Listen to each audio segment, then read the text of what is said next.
Assalamualaikum warahmatullahi wabarakatuh. Perkenalkan, nama saya Tovan Tri Nugroho, SEMM. Saya mengajar di Prodi Manajemen Universitas Muhammadiyah Sidoarjo. Rumpun ilmu yang kami pilih adalah ilmu pemasaran, inovasi, dan teknologi. Mengapa kami kok memilih ini? Karena sesuai dengan pengalaman kami dan juga background kuliah kami sebelumnya. Untuk S1, saya S1-nya di manajemen, mengambil konsentrasi pemasaran di Universitas Airlangga Surabaya. Kemudian S2 saya Magister Manajemen dengan penjurusan strategik di Sekolah Bisnis Institut Pertanian Bogor. Kemudian sebelum kami mengajar menjadi dosen, kami juga pernah berada di posisi manajerial untuk bidang marketing. Kemudian untuk video pembelajaran yang ada di kelas yang kami ambil kali ini adalah sesuai dengan rumpun ilmu tadi, adalah mata kuliah komunikasi pemasaran terpadu. Untuk metode perkuliahan yang kami pakai, yang pertama adalah ceramah, yang kedua diskusi, dan terakhir adalah team-based learning. Team-based learning ini kami akan membagi mahasiswa menjadi beberapa kelompok kecil untuk berdiskusi dan kemudian bisa menyampaikan pendapatnya. Tak lupa kami ucapkan terima kasih atas waktu yang telah diberikan oleh asesor PDD UKT-PT untuk mereview hasil dari pembelajaran kami di kelas. Berikut adalah video pembelajaran kelas untuk mata kuliah komunikasi pemasaran terpadu. Terima kasih.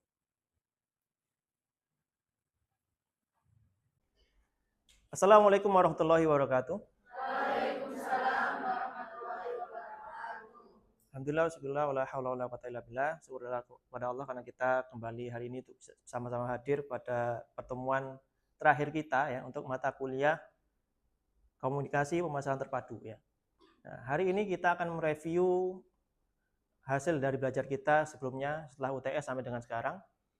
Nah, untuk itu sebelum kita mulai kita berdoa dulu, silakan.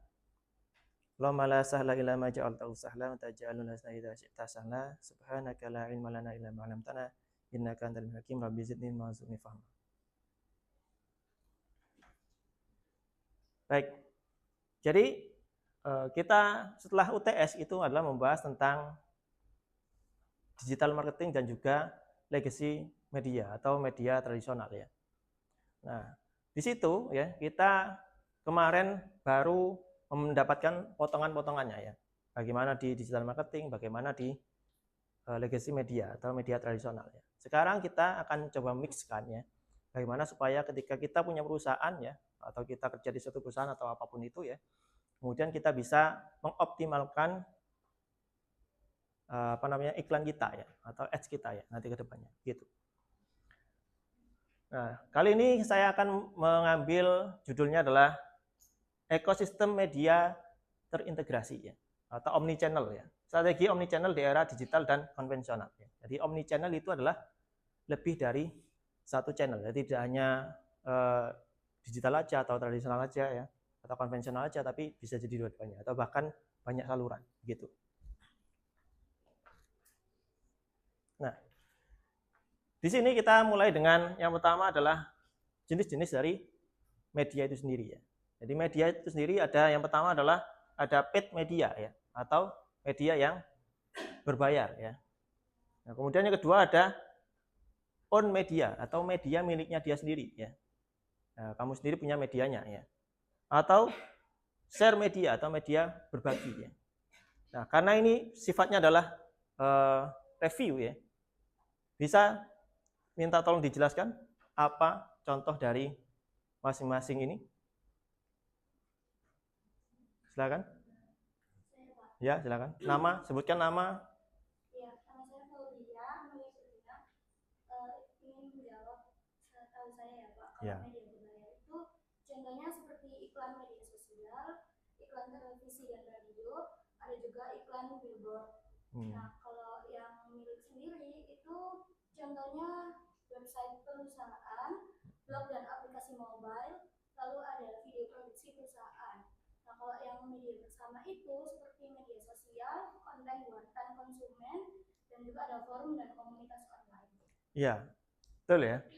Jadi meskipun dalam realitasnya ya itu ada yang namanya hibrida. Hibrida itu ya campur ya. Campur ya. Jadi yang pertama adalah tentang paid media. Jadi media yang kita bayar untuk kita bisa mengiklan di situ ya. Nah, di mana saja itu? Nah, itu bisa di digital maupun konvensional ya. Entah itu kita pakai FB Ads ya misalkan ya, atau Instagram Ads ya. Nah, yang berbayar ya tentunya. Kan ada yang gratis, ada yang berbayar ya. Kemudian yang own media, contohnya sudah benar tadi ya. Misalkan kita punya web sendiri ya. Kita punya web sendiri, perusahaan itu punya web sendiri, kemudian di situ ada produk kita di situ ditampilkannya. Nah, itu kemudian atau bahkan kita pakai punya marketplace sendiri ya. Misalkan apa contohnya? Indomart misalnya atau Alfamart, Indomaret atau Alfamart ya. Dia kan punya marketplace sendiri ya, di mana dia bisa jual beli online di situ, bisa jualan online di situ dan kita bisa beli di situ ya. Kemudian barangnya bisa dikirimkan dengan sendirinya. Nah, itu own media namanya ya. Kemudian yang share media yaitu kita punya konten yang kemudian di share oleh orang lain, atau contoh salah satunya adalah TikTok Live ya. TikTok Live itu kan kita live langsung di share ya, banyak yang lihat ya. Jadi kenapa harapannya adalah dengan adanya share media itu bisa langsung komunikasi langsung ya. Nah, apakah di sini ada yang pernah beli pas lagi live? Pernah ya, termasuk saya juga pernah ya.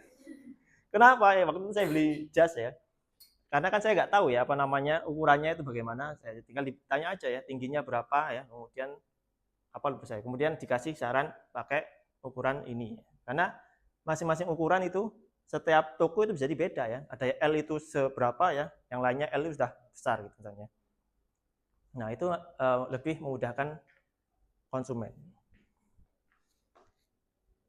Kemudian yang selanjutnya adalah situs web merek ya, atau web centric marketing. Web centric marketing itu adalah semua aktivitas pemasarannya dia ya, baik itu dari media sosial atau social media atau apa tadi itu ya, semuanya kemudian muaranya adalah di webnya dia ya. Misalkan dia share di profil IG-nya ya, kemudian di bawahnya nanti akan ada tautan untuk sampai ke webnya dia sendiri ya. Nah, itu adalah web centric marketing ya, di mana di situ ada landing page yang fokus pada ajakan bertindak atau action untuk konversi langsung. Jadi ada apa namanya call to action-nya di bawahnya ya, misalkan langsung beli ya, langsung tinggal tombol pencet kemudian langsung bisa terjadi penjualan ya. Atau dari beranda dulu ya, desain sederhana, eksplorasi merek dan citra jangka panjang. Jadi dari berandanya juga akan menampilkan apa profil dari perusahaannya. Kenapa aku perlu itu? Biar orang semakin percaya, oh ini memang ada benerannya.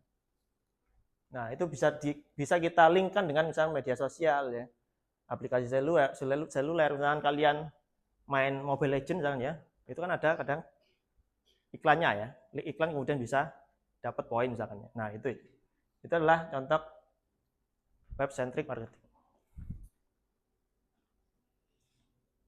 Nah, kemudian yang selanjutnya adalah matrik komparasi media sosial ya.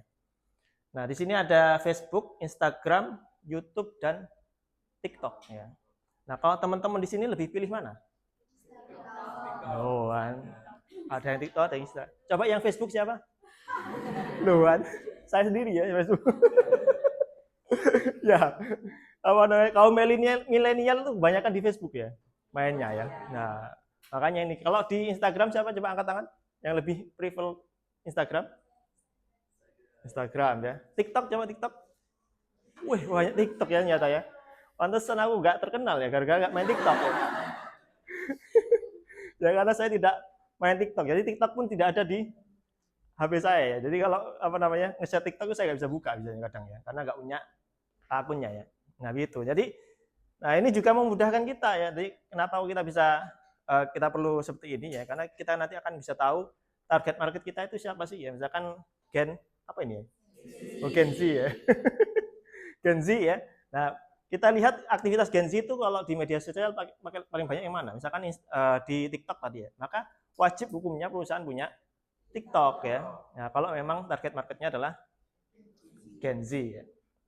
Nah, Di sini seperti kita ketahui bahwasanya dari masing-masing media sosial ini punya format yang berbeda-beda ya. Untuk Facebook dia multi format ya, bisa teks, gambar dan seterusnya ya, video. Kalau Instagram dia lebih ke visual dan berbagi pengalaman biasanya ya. Tapi kalau YouTube durasinya panjang misalnya ya. Kalau film kan biasanya tidak kita lihat di kita lihat di YouTube, tidak dilihat di yang lainnya kan. Nggak mungkin kita lihat film di Instagram kan nggak mungkin. Nah, karena ada batasnya ya. Nah, kemudian karakteristik audiensnya ya. Yang pertama, Facebook jejaringnya global ya. Terbesar tetap Facebook ya. Ada yang di sini yang nggak punya Facebook? Siapa coba angkat tangan? Oh, banyak juga ya. Pantas aku nggak terkenal ya. Ya gitu. Apa namanya? Kemudian Instagram generasi muda ya. Berarti di atas kalian apa? Alpha ya. Kayak alpha ke bawah itu bisa jadi Instagram ya. Ya, sedangkan saya kebanyakan di Facebook ya. Jadi kenapa? Karena terlalu berbobot, harus pakai tulisan ya. Nggak main video saya. Sehingga yang paling mungkin ya Facebook atau enggak LinkedIn kalau saya di LinkedIn ya. Kemudian YouTube mesin pencari terbesar kedua ya, setelah Google ya. Kemudian TikTok, tren berbasis musik ya, begitu. Kemudian fungsi strategisnya untuk Facebook opsi penargetan komprehensif pelibatan jangka panjang ya.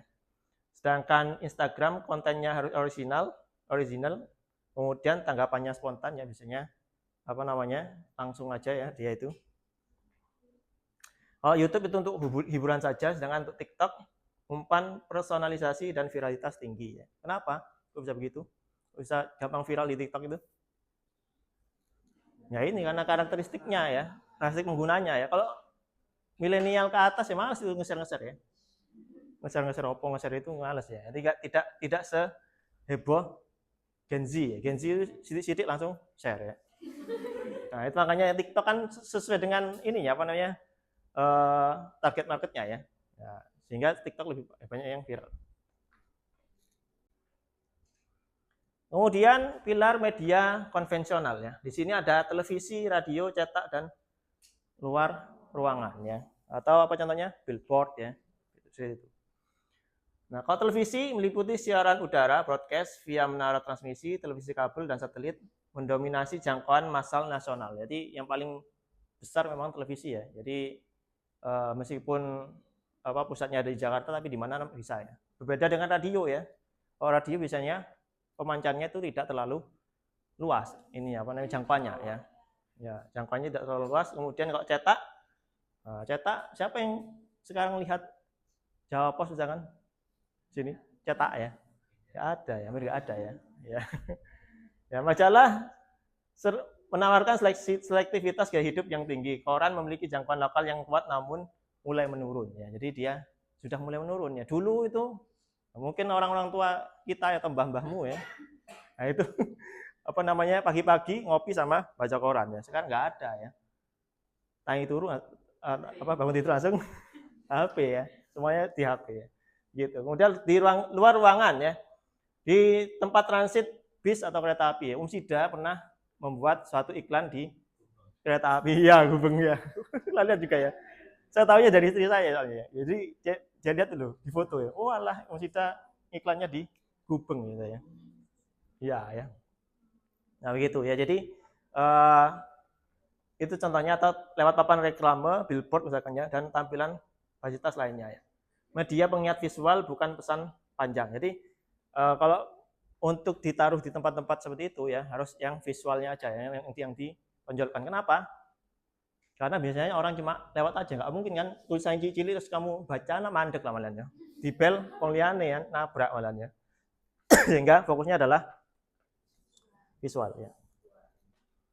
Karakteristik dan kapabilitas media konvensional, televisi jangkauannya tinggi ya, radio sangat rendah ya, majalah terbatas karena kalau majalah itu tergantung seleranya biasanya ya. Nah, ada yang lebih memilih Jawa Pos, ada yang memilih Tempo misalnya. Majalah itu kalau koran ya, koran itu tinggi ya, karena terutama yang koran nasional ya itu bisa mencapai jangkauannya panjang. Tapi kalau misalkan majalah itu terbatas, misalkan majalah Trubus misalnya. Jadi orang-orang yang cuma suka tanamannya. Ya, gitu. Jadi begitu. Frekuensinya televisi rendah ya, karena biasanya sekali mahal ya biasanya ya. Kalau radio tinggi karena lebih murah ya, majalah rendah, koran sedang ya. Biayanya sangat tinggi ya, kalau televisi itu ya, radio rendah, majalah sedang, koran cukup tinggi ya, dibandingkan dengan radio ya. Karena apa? Karena nyetak kan, udah kecetak ya, jadi tahan lama ya, gitu, sehingga lebih mahal ya. Dan selektivitasnya televisi rendah, radio sedang, majalah sangat tinggi, dan koran terbatas ya. Ya, bahasa universal media adalah impresi ya. Impresi tadi apa? Jangkauannya ya, dia menjangkau seberapa banyak ya. Nah, maka situ kita lihat jumlah iklan dikali dengan ukuran audiens per iklan ya. Sama dengan total impresi kotornya ya. Jadi misalkan kita taruh di Jawa Pos ya. Jawa Pos itu cetak berapa sih ya? Kita misalnya iklan 1 kali Jawa Pos ya. Kemudian audiensnya Jawa Pos itu berapa sih ya? Nah, itu kita tinggal lihat aja ya. Misalnya kita iklan 2 kali di Jawa Pos ya. Audiensnya adalah 1 juta, berarti 2 kali 1 juta ya. 2 juta gitu aja ya. Nah, kemudian ada CPM. Jadi adalah apa namanya? Hal-hal yang perlu kita pertimbangkan ketika kita mau beriklannya. Nah, yang pertama adalah impresinya tadi ya. Berapa jumlahnya, kemudian CPM-nya ya, cost per miles ya, atau biaya per 1000-nya ya. Maka kita lihat harga medianya berapa, dibagi dengan jumlah audiensnya dikali dengan 1000 ya. Contohnya adalah ini ya, misalkan majalah A ya, jangkauannya luas ya. Misalkan majalah B efisiensi tinggi ya di sini ya.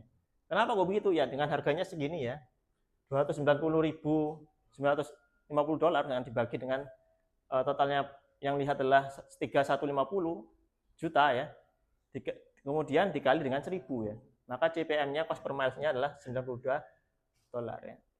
Nah, tetapi ya, ini kembali lagi pada tujuan dari iklan kita. Kalau tujuan iklan kita adalah supaya dikenal banyak orang ya, kita pakai yang jangkauannya luas ya. Tapi kalau kita misalkan pilih yang supaya banyak yang beli ya, misalkan pakai yang efisiensinya tinggi, dan misalkan kalau kita budgetnya dikit ya, pakai yang efisiensinya tinggi ya. Nah, terutama kalau budgetnya kita sedikit. Nah, kemudian kita rumuskan tujuan medianya ya. Kita mau apa ya? Yang pertama adalah presentase jangkauan tujuannya ya. Yang pertama adalah yang paling pertama sebelum ini semua ya, adalah tujuannya kita mau apa ya. Tadi misalkan awareness kah ya, atau interest sampai ke desire, atau sampai ke action ya. Nah, kemudian setelah kita tahu tujuannya itu apa, kemudian kita pilih ya medianya apa, kemudian tujuannya apa ya. Ya, yang pertama adalah presentase jangkauannya berapa, presentase jangkauannya ya. Kemudian rata-rata frekuensinya berapa, total impresinya berapa, kerangka waktunya, misalkan kita mau pakai durasinya berapa lama kita mau iklan ya, seminggu, 2 minggu, 1 bulan, 1 tahun ya. Nah, kayak tadi misalkan ya, Coca-Cola ya cukup setahun sekali aja ya. Ya, begitu. Karena cuma remembering ya. Atau misalkan batas anggaran. Yang terakhir ya, kita harus tahu juga batas anggaran kita itu berapa ya. Nah, ini contohnya adalah mencapai jangkauan 75% dari audiens target dengan rata-rata frekuensi 4,5 kali, berarti dia lihat 4 sampai 5 kali ya. Lihat iklannya selama periode 6 bulan dengan batas anggaran maksimal $5 juta misalkannya. Nah, itu adalah contoh dari tujuan media ya, ini ya, yang terakhir ya. Jadi mencapai tujuan jangkauan nih, jangkauannya kan 7%. Target ininya frekuensinya 4,5. Nah, impresi sudah masuk ke dalamnya, yang kemudian waktunya 6 bulan, anggarannya adalah $5 juta. Nah, terakhir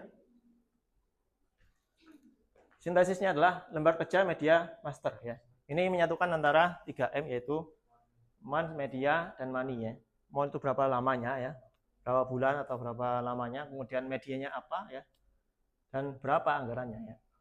Gitu ya. Misalkan ini ya, medianya apa ya, sosial video ya, digital atau konvensional ya, pakai yang mana ya, outdoor kah yang mana ya, itu medianya, monnya berapa lama ya, kemudian anggarannya berapa ya, gitu.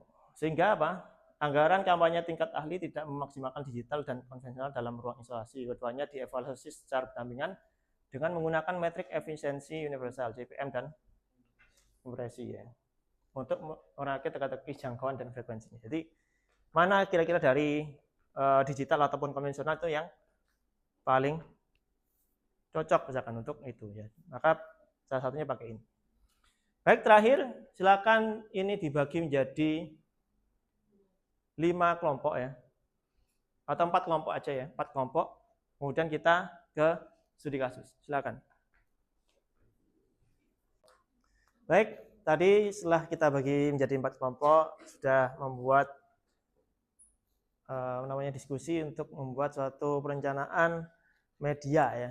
Kalau kita misalkan punya usaha ya, kita mau bikin ads di media mana. Silakan dari masing-masing kelompok memberikan masukannya.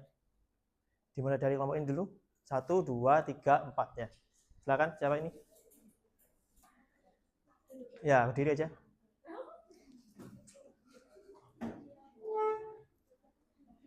Ya. Kelompok kami memilih itu Pak, UMKM juga.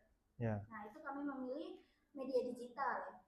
Alasannya adalah karena biayanya lebih terjangkau, target audiensnya sesuai karakter produk, dan dapat diukur secara real time.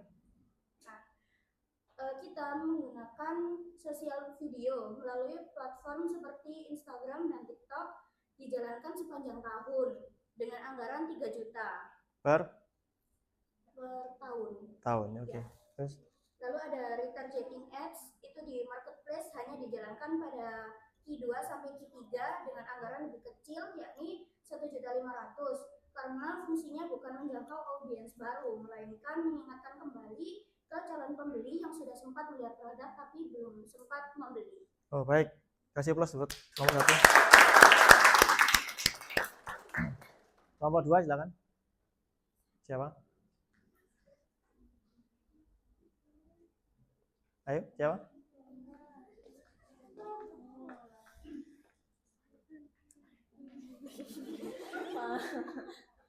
Ya, apa?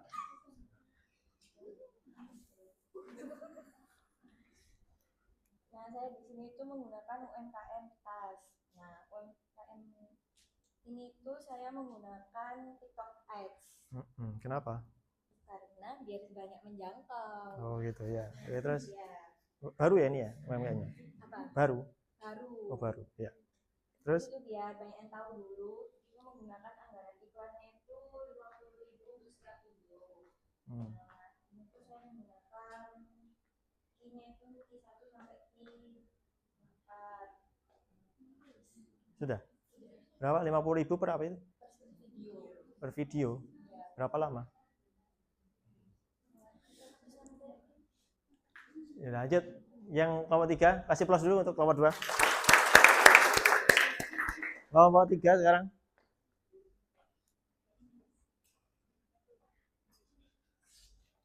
Jadi kami memilih untuk UMKM clothes, kayak celana. Oh iya ya. Terus? Jadi UMKM-nya itu jenis celananya ada cargo, jeans, chinos, dan loose pants dengan desain yang kekinian. Lalu untuk target pasarnya kami di usia 17 sampai 30 tahun, ada mahasiswa, pelajar, dan pekerja muda. Lalu untuk saluran digital marketing yang kami pilih itu ada Instagram dengan TikTok.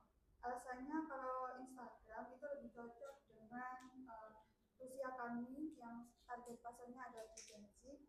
Lalu untuk TikTok itu di algoritmanya itu memudahkan konten itu viral. Lalu untuk anggarannya itu Instagram untuk per bulannya itu 900.000. Lalu untuk TikTok di 600.000 per bulan. Jadi nanti total estimasinya ada di 2.250.000 per bulan. Baik, udah kasih plus untuk kelompok 3.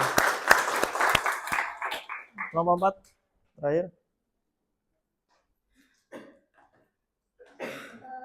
Kelompok kami di sini menggunakan UMKM SLR. usaha ini tuh memadukan media digital dan media konvensional. Jadi strategi ini diharapkan dapat menjangkau masyarakat luas melalui media sosial sekaligus menarik pelanggan yang berada di sekitar lokasi usaha. Jadi kita untuk anggaran biayanya itu untuk yang digital melalui saluran media TikTok Ads itu 500.000 per 1 bulan. Terus untuk anggaran 2 kali posting 3 story di microinfluencer TikTok itu 400.000 per 2 kali posting dan 3 story. Sedangkan untuk konvensionalnya anggarannya 250.000 per 1 bulan. Dan seperti konvensionalnya apa konvensionalnya? Spanduk kayak spanduk yang dipasang di depan toko kayak banner gitu. Oke. Per bulan? Oh, per bulan? Spanduk 1 kali. Ya 1 kali cetaknya. Ya terus habis itu? Seri, Pak. Terus dan untuk expandernya itu 150.000 anggaran biayanya. Oke, baik, sudah, terima kasih. Kita applause untuk kita semua. Ya, jadi tadi hampir semuanya itu digital marketing ya. Apakah salah? Tidak juga ya. Nah, yang pertama adalah harus kita perjelas dulu ya, kita punya toko fisik atau tidak. Ya. Kemudian kalau punya toko fisik harusnya ada buat tempelan, buat apa ya. Entah tempelan atau apapun itu ya. Yang itu masuk dalam konvensional ya, gitu. Ini ya. Jadi tidak semua itu berbayar ya. Ini kan ada yang punya kita sendiri misalkan ya. Yang on media itu contohnya misalkan kita punya spanduk tadi ya. Nah, itu juga kita taruh di tempat kita. Nah, itu konvensional. Jadi jangan terpaku ada itu saja ya. Baik, itu aja tambahan dari saya, nanti kurang lebihnya akan kita simpulkan bersama-sama ya. Yang paling penting adalah kita harus bisa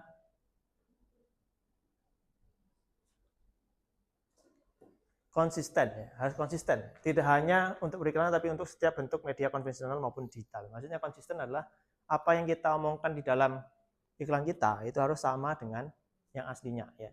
Jadi kalau misalkan tadi celananya itu misalkan anti bakar ya misalnya, ya dibakar ya enggak obong misalkan ya. Nah begitu, berarti harus sesuai ya gitu. Tidak iklannya bagus tapi kenyataannya tidak ya. Baik, itu saja dari saya, semoga bermanfaat. Kita tutup dengan doa penutup majelis. Subhanakallahumma wa bihamdika asyhadu an la ilaha illa anta astaghfiruka wa atubu ilaik. Assalamualaikum warahmatullahi wabarakatuh.